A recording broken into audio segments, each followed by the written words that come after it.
है, आत्मा अलग है। और बाहर का जितना भी हम ये कह रहे थे ना, अभी नेति नेति तो हम करते जाएंगे, पर कोई नेति करना भूल गए तो वो हमारा फिर रुक जाएगा वहाँ पर। सीधी दृढ़ता हमें ये करनी है कि वही साक्षी स्वरूप आत्मा मैं हूँ। परमात्मा को बाहर नहीं देखना, परमात्मा को अंदर ही देखना। अंदर ही है, मैं ही परमात्मा हूँ। अब आगे हमारा है, इससे बंध मोक्ष आदि मन की कल्पना है। बंधन तो है ही नहीं, ना मोक्ष है, ये सारी कल्पना है। कल्पना हमारी मन की है, वास्तव से नहीं है।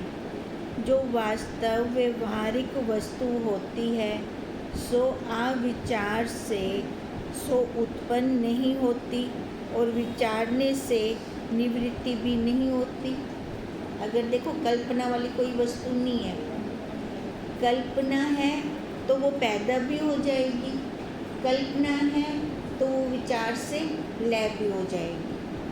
अगर ऐसी कोई सत्य वस्तु होती, पहली बात वो कल्पना से ना पैदा होती, वो तो पहली अटल है, वो होती, हमारे सोचने से ना बनती।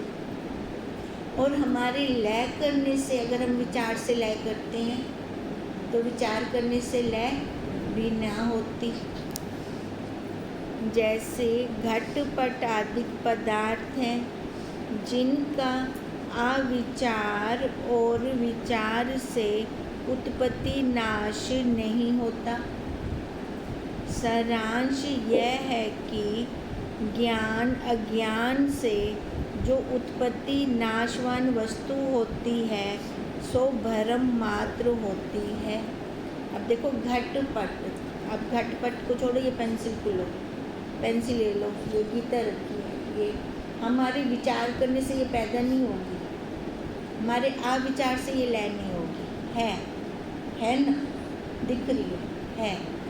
पर जो हमारे कल्पना से पैदा होता है वो क्या है, हमारे मनोभाव, मनोकल्पना।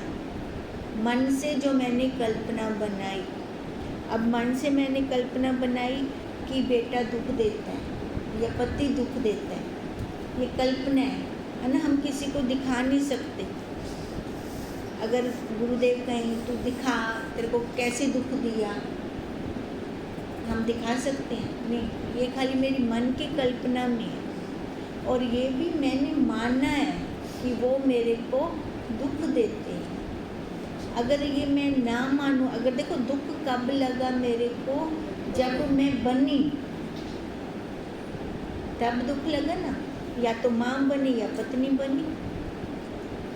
अब बनना, मेरा बनना हुआ किसी को दिखेगा नहीं, मेरे को खुद को पता है ना। बेटे ने 2 शब्द बोले तो मैं माँ बनी है, तब मेरे को लगे। अगर मैं माँ ना बनूँ तो, पत्नी ना बनूँ तो इसका मतलब उनसे किसी और को हानि या लाभ नहीं है। तो इसका मतलब ये सारी कल्पना मेरे अपने मन की है। तभी कहा कि जैसे घट पट पदार्थ हैं जिनका अविचार और विचार से उत्पत्ति नाश नहीं होता। उत्पत्ति नाश किसका है? कल्पना का, जो मैंने मन में अपनी कल्पना बना ली। सारांश यह है कि ज्ञान अज्ञान से जो उत्पत्ति नाशवान वस्तु होती है सो भ्रम मात्र है, मतलब है कहना। ज्ञान अज्ञान नाल मेरी पैदा थी गई हो। निंद्रा दोष कर स्वपन दृष्टा के अज्ञान से तथा निंद्रा की निवृत्ति रूप स्वपन दृष्टा के जागृत रूप ज्ञान से स्वपन प्रपंच का उत्पत्ति नाश होता है। अब निंद्रा रूपी अज्ञान से स्वप्न आया और जागृत अवस्था से स्वप्न लय हो गया। तो इसका क्या मतलब है? स्वप्न का कोई वजूद है? स्वप्न के अंदर मैंने सारा संसार रच दिया, भूतों से मिली, है ना। जैसे ये जागृत का व्यवहार है वैसा मैंने स्वप्न में भी व्यवहार किया, पर उस व्यवहार का कोई मोल नहीं है। क्यों? क्योंकि वो मिथ्या है। जागने पर नहीं है ना, जागने पर नहीं है, जागृत अवस्था में नहीं है, क्योंकि वो मिथ्या है, भ्रमत है ही कहना। कितने लोगों से मिल के आए, है ना, स्वप्न के अंदर मैंने बहुत कुछ बना दिया, पर जब जागृत में आए तो हे कहना, सारा मिथ्या है, भ्रम है। अब ऐसे ये जागृत स्वप्न है हमारा, इसके हम अंदर हम बहुत कुछ बना देते हैं, बहुतों से मिलते हैं, पर वो हम न सत्य मान लेते हैं। जब जागृत अवस्था ज्ञान की जागनी में जागे फिर कुछ नहीं, है ना। जैसे उससे स्वप्न से जागृत अवस्था में आए तो खत्म हो गया, ऐसे ही जागृत में जब ज्ञान में जागे तब इस संसार का, है ना, जो मन की कल्पना थी कोई वजूद नहीं रहा। पता है ना मिथ्या है, ये तो है ही कहना, ये तो मैं बनाई बैठी, मैं मन तो को पुत्र मनी बैठिया, वो मेरे को माँ मंद है। अब मानना तो मेरा खुद का हुआ, तो अब छोड़ना भी मेरा खुद का ही होगा। अब जब हम ये छोड़ेंगे अपनी पकड़, तब हम अपने स्वरूप को पहचानने लगेंगे। अब एक बार पहचान हो जाए ना, ला भूल देता कहनी, वो एक बार जब पहचान हो जाएगी ना, फिर हम भूलेंगे नहीं कि मैं तो वही साक्षी हूँ। स्वप्न दृष्टा की यह रीति नहीं है, स्वप्न दृष्टा को कोई फर्क नहीं पड़ता, पर हम क्या करते हैं, हम जीव बनकर फंस जाते हैं।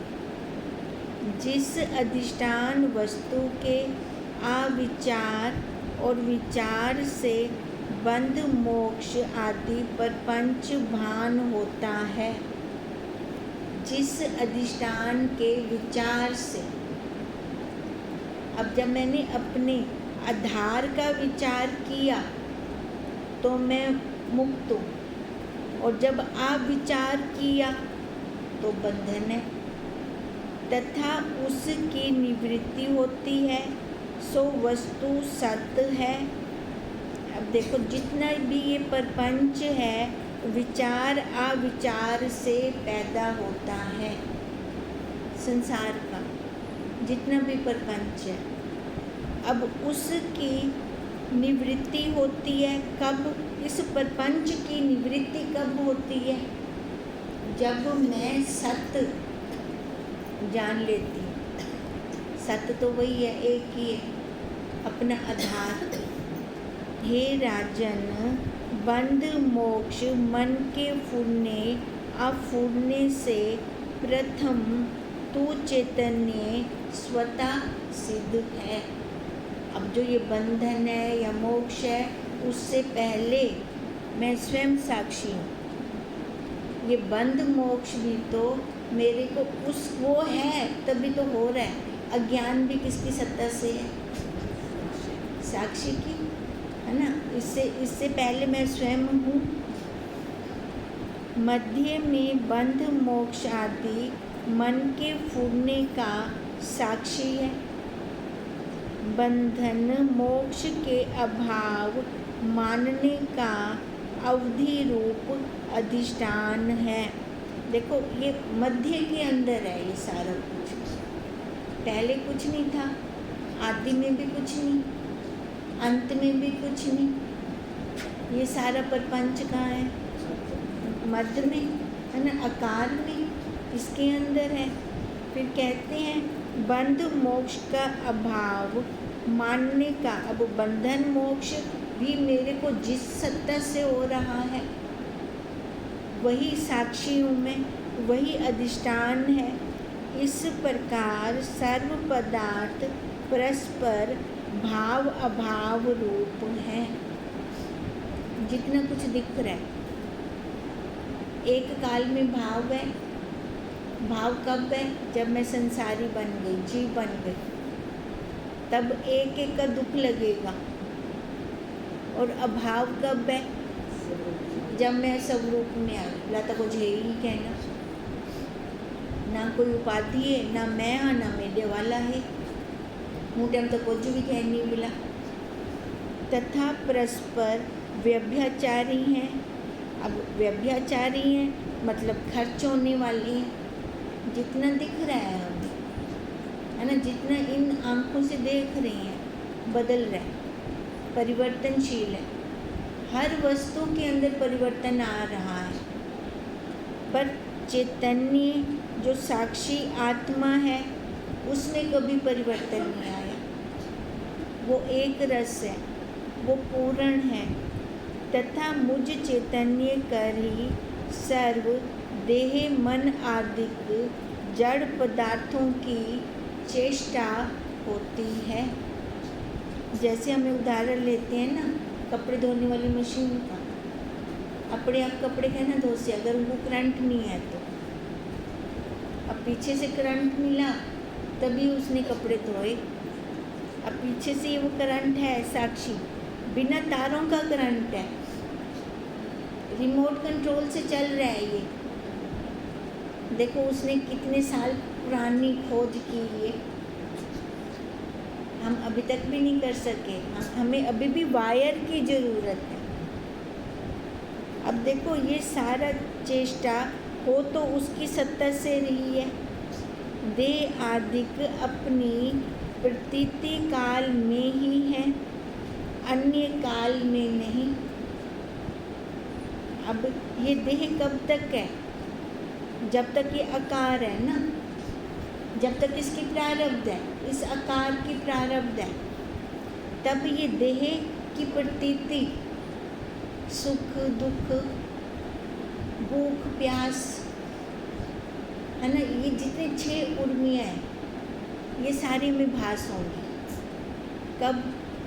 जब तक देह है, शरीर है, अन्य किसी काल में नहीं होंगी। तू चैतन्य सर्वकाल में, तू तो एक रस से, चाहे ये देह है चाहे ये देह नहीं है। और सर्व मन वाणी का गोचर परपंच, देख मन वाणी से अगोचर भी तू है, और मन वाणी का गोचर परपंच भी तुझ चैतन्य का ही ये दृश्य है। देखो ज्ञान को भी मैं जान रही हूँ, किसकी सत्ता से जान रही हूँ? साक्षी की है तो जान रही हूँ। अच्छा, अज्ञान को भी मैं जान रही हूँ, किसकी सत्ता से? साक्षी की सत्ता से। इसका मतलब वो जो साक्षी है, वो जो दृष्टा है, सूर्यवत हमेशा प्रकाशमान, कभी अस्त नहीं होता। अस्त नहीं होता तो उदय भी कहनी थींदा, अस्त थी से ता उदय थी से। तुझ चैतन्य बिना और कुछ नहीं है, नहीं उसके बिना कुछ भी नहीं। ये सारा प्रपंच है, प्रपंच है, मिथ्या है, झूठ है। ये सारा मेरा दृश्य है। मैं बड़ा, मैं दृष्टा, मैं देखने वाला, पर मैं क्या करता हूँ? मैं दृश्य के साथ मिलकर दृश्य हो जाता हूँ। दुख को भी भोग रहा हूँ, सुख को भी भोग रहा हूँ। अपने आप को मैं भूल गया। हमें बार बार ये याद दिला रही हैं कि तुझ चैतन्य बिना और कुछ नहीं। तू नाम रूप स्थावर जंगम रूप जगत से अतीत है। तू इन सबसे बड़ा है, कर्म जाल से रहित है। अब कर्म का फल उसको नहीं होता, कर्म का फल किसको है? आकार को, है ना। देखो कर्मों के फल से भगवान का शरीर भी मुक्त नहीं हुआ। अब राम ने बाली को पीछे से मारा था, कृष्ण अवतार में वो बदला पूर्ण हुआ, कर्मों का फल मिला। अब जब भगवान भी कर्मों के फल से नहीं छूटे, हम छूट जाएंगे, पर हम सजगता रखेंगे। जब हम सजगता रखते हैं तो हम छूट जाते हैं, हम छूट सकते हैं। तभी हम कहते हैं कि ये लास्ट जन्म है ना। सजगता के साथ कर्म हो रही है, मैं देख रहा हूँ, तो देखने वाला दृष्टा वही बात ये कह रहे हैं, तू देखने वाला ही, तू देखने वाला ही, कर्म फल तो अतीत है, ये स्वप्न प्रपंच है सारा। तो इस स्वप्न प्रपंच को जान, स्वप्न प्रपंच झूठ है, मिथ्या है, भ्रम है, यहाँ तो फंसना नहीं। विषयों का जाल बिछा हुआ, पक्षी अपनी लालच से फंसे, हम भी अपनी लालच से फंसते हैं। अगर मैं देख रही हूँ विषयों का जाल है, दाने डाले हुए हैं मोह के, ना उठाऊं तो मेरे को कोई बंधन थोड़ी है, कोई डंडा थोड़ी मार दा पे भी तो ये दाने चुगड़े नहीं। अगर मैं नहीं उठाती तो मैं अतीत, मैं अलग से देख रही हूँ। न्यून अधिक जो प्रतीत होता है सो स्वभाव माया का है, सारी माया चल रही है। हंसने के प्रसंग में हंस दे, रोने के प्रसंग में रो दे, पर अंदर से असंग अपनी दृढ़ता रख। देखो रोने के प्रसंग पे हम वहाँ हंस नहीं सकते, हंसने के प्रसंग पे हम वहाँ रो नहीं सकते, पर अंदर से तो सजग रह सकते हैं। जैसा व्यवहार आए सामने वैसा कर देना, पर असंगता के साथ। जब असंगता के साथ करते हैं तब लगता माया ही तहे। माली क्या करता है कि पौधे को एक जगह तो पुट ते दूसरी जगह ते ला देंदा, या जेंटम पौधा एकदम बुजुर्ग थी वेंदा है, उनको उखाड़ भी देंदा है, लाउंदे नवे बीज बे लेंदा है। हुण ओ माली यो कुछ तो करता बैठा, और जरा बुजुर्ग आकार थी गए उनको अपने विच लैकर गिंदा, लैकर ते बच्चे दे बे रूप विच भेज देंदा, हसी हसी उनकी सारी सेवा कर देंगे। पर हमें अपने मोह बंधन से हमें क्या लगता है कि हमारे घर से चला गया है ना। हम अपना संबंध जोड़कर हम रोते हैं, पिटते हैं, चिल्लाते हैं। अगर संबंध ना जोड़ें, आकार के साथ व्यवहार कर दें, आना जाना लगा रहेगा। अरे भाई तू भी एक दिन में वैसी, हम जाएंगे ना, हम एक दिन ऐसे ही जाएंगे, पर अपने सोजी में जाएं, जाना तो है, साक्षी भाव से देखते देखते जाएं। अगर ऐसी प्रार्थना करें हम अपने गुरुदेव को तो वो हमारी सुनते हैं। असंगता के साथ जाएं, देखें ये माया है, ये माया है, ये माया है, ये प्रपंच है। जैसे सुवर्ण, माटी, जल आदि स्वरूप के अज्ञात पुरुषों को तरंग, भूषण, घट आदिकों में अनेकता भान होती है। अब जिनको स्वरूप का ज्ञान नहीं है उनको तो अलग अलग लगेगा, ये अंगूठी है, ये चूड़ी है, ये माला है, ये हार है, पर सुनारे को सोना एक ही लगेगा ना। ऐसे मिट्टी का उदाहरण ले लें, बर्तन अनेक लगेंगे, कुम्हार को एक मिट्टी दिखाई देगी सबके अंदर। ऐसे जल का उदाहरण ले लें। अब ऐसे ही ये हमारे जो गुरुदेव हैं, जो तत्ववेत्ता हैं, उनको ये सारा भ्रम लगता है। ये हम लोग आकारों में फिरते हैं, हम लोग संबंधों में फिरते हैं, उनके आगे क्या है, एक आधार है। अब जैसे एक आधार सोना, एक आधार मिट्टी, एक आधार वो जल, ऐसे ब्रह्मवेताओं के आगे एक आधार वो ब्रह्म। अच्छा ब्रह्मवेता कैसे बने? जब अपने आप को जान लें, उनके पास भी ऐसा आकार है 5 भूतों का, है ना। अब जब वो ब्रह्मवेत्ता बन सकते हैं, हम क्यों नहीं बन सकते? उन्होंने एक निष्ठ होकर अपनी श्रद्धा की, अपने स्वरूप को जाना, तो जैसा आकार उनका 5 भूतों का, ऐसा आकार हमारा भी। प्रकृति ने कोई भेदभाव नहीं किया, पर दृढ़ता करें तो हम करें, है ना। हम भी ब्रह्मवेत्ता हैं, अगर हम अपने आप को जीव ना माने तो। कोई दू थोड़ी बैठे नहीं दे अंदर, है तो वो एक दा एक। आप शुरू में ही ब्रह्म से, पर ये मोह माया के जाल में फंसकर, इस नाम को पकड़कर, इस आकार के नाम को पकड़कर हम फिसल गए, तभी ये चक्कर लग रहा है हमारा।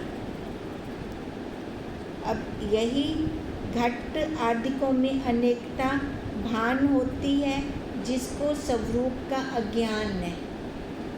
जल, माटी, सुवर्ण के सम्यक विद्वान पुरुषों को नहीं, उनको तो एक ही दिखाई देगा, सोना सोना। हे राजन, उत्पत्ति नाश आदिक षट विकार देह की, है ना। ये 6 उर्मियाँ किसकी हैं? शरीर की, साक्षी आत्मा की तो नहीं है। तो हर्ष शोक आदिक मन के धर्मों से रहित नित्य मुक्त है। हम कैसे हैं? मुक्त स्वरूप, हमारा स्वरूप ही ऐसे। अब मुक्त स्वरूप होते हुए भी हम आवागमन के चक्कर में कैसे पड़ गए? आ गए ना बंधन में। ये बंधन में क्यों आए? क्योंकि मैंने अपने आप को सही से जाना नहीं। जब मैं अपने आप को सही से जान लेता हूँ तो मेरे को तो बंधन ही नहीं है। मैं तो वो हमला, मैं तो जल ला, मैं तो सोना हूँ, मैं तो मिट्टी हूँ, मैं तो ब्रह्म हूँ। कौन मेरे को बांध सकता है? तभी उन्होंने कहा कि ये मनोमय संसार है, ना तो इसकी उत्पत्ति हुई है, ना इसका नाश होगा। अगर हम सही से जान जाते हैं तो ये जो मन की कल्पना है, इसका नाश हो जाएगा। मन की कल्पना का नाश होगा, क्योंकि ये हमने मन से बनाया है, मन से ही हमें छोड़ना है। हे राजन, जप, दान, तप, यज्ञ आदिकों का फल यही है कि अपने स्वरूप को जाने। जो कर्म कांड करते आ रही हैं, क्या फल है उनका? देखो, अगर जो कर्म कांडी है ना, निष्काम भाव से कर्म कांड कर रहा है, ताकि उनको फल यो मिल से। अगर कर्म कांड करदा पे फल की इच्छा रखते करदा पे हूँ जन्म में उनको वो फल मिल से, पर अगले जन्म में श्रीमान धीमान घर में उनकी उत्पत्ति थी से, वहाँ वो पैदा होगा, फिर वहाँ से उसकी यात्रा फिर आगे की फिर शुरू होगी। अब यात्रा शुरू होगी तो अंत तो यहाँ आता है यात्रा का, हर यात्रा का, कर्म कांड का, उपासना कांड का, ज्ञान कांड का, यहीं पे आता है सबका अंत, यहाँ आता है।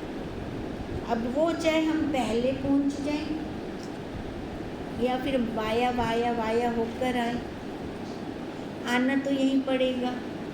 कर्म शरीर मन आदिक संघात करता है, मान आप लेता है। देखो, कर्म शरीर मन आदि संघात यही करता है, पर आपका क्या कर दूँ? मैं कितना ना, मैं मन गिदा, मान आप लेता है, जिससे फल 3 कर्मों का अनेक देहों में सुख दुख भोगता है। बोले आप ही तो भोगदा है, शरीर वाला बनते तो भोगदा है, क्योंकि शरीर वाला बनते मुने मन्या, अपने आप को मुने शरीर वाला मन्या, मैं कितना है ना। कहीं पर लंगर दे दिया, कुछ अच्छा काम कर दिया, मैं ये काम करके आई हूँ, तब ये भाव नहीं आया, हुआ तो शरीर के द्वारा है, मैं तो दृष्टा, मैं तो देखने वाला, तब ये भाव नहीं आया। अगर ये भाव आ जाए फिर कर्म बनेगा ही नहीं। जितने मूर्ख कर्म अधिक करते हैं उतना ही अहंकार तिनको अधिक होता है। अब मूर्ख जिन्होंने ज्ञान को मुँह दे अंदर रखा होया है, सूक्ष्म में तो अहंकार ले लेते हैं। जहाँ ज्ञान की बात आई, चार के बीच में ज्ञान की बात भी कर दी, पर अहंकार साथ में खड़ा है। अब कहते हैं जितने मूर्ख अधिक कर्म करते हैं उतना ही अहंकार तिनको अधिक होता है, इससे आत्म स्वरूप को नहीं पाते। अब आत्म स्वरूप तो तब आएगा जब ये गल जाएगा, जब ये शरीर गल जाएगा, इसका भान ही ना हो। किसी ने दो शब्द कहे, मेरे को तो पता क्या नहीं सुना थी बने, एक गल से ता ओ से, अगर एक गल से कहना था ओ से भी कहना, क्योंकि अहंकार खड़ा है अपना वाला। सर्व पदों के चाह से आ चाह होवे। अब गालना क्या है, कहती इच्छा ना होवे। सर्व पदों से कि चाहना से आ चाह, कोई इच्छा ही ना रहे, चाहना होवे तो अपने एक स्वरूप दी होवे। बस चाहना क्या हो, अपने स्वरूप की, बस एक वही हो चाहना। निज स्वरूप के अपरोक्ष हुए ब्रह्म की जिज्ञासा भी ना रहेगी। केतक रेणुवत। अब देखो, निज स्वरूप के अपरोक्ष हुए। अब अपरोक्ष का भान तो इस शरीर में होगा, अपरोक्ष कैसे कर सकते हैं, शरीर में कर सकते हैं ना। अगर पहले तो अपरोक्ष थी वे ला हुंदी तो ब्रह्म की जिज्ञासा ला कहना रासे है, वो तो मैं खुद ना जिज्ञासा उठाई खत्म थी कि किमें केतक रेणुवत। अब जैसे मिट्टी धूल मिल गई आपस में, एक में खो गई, अब ऐसे पहले तो वो निज स्वरूप की, पहले तो चाहना खत्म हो, चाहना होवे तो अपने स्वरूप दी होवे, या कोई होवे ही ना। ला होंदे बाद जब अपना स्वरूप अपरोक्ष थी गया, जिज्ञासा कहती होंदी है जड़ी चीज़ आपको मिली कहनी होंदी, जो हमारे पास नहीं है, हमसे दूर है, उसकी जिज्ञासा होती है। जड़ी चीज़ मिल गई लता ब्रह्म दी भी जिज्ञासा कहना रहा मैं तो खुद ही हाँ, मैं खुद ही हाँ। क्यों? क्योंकि वो हिक मिक थी गया वाला। ओम तम नमामि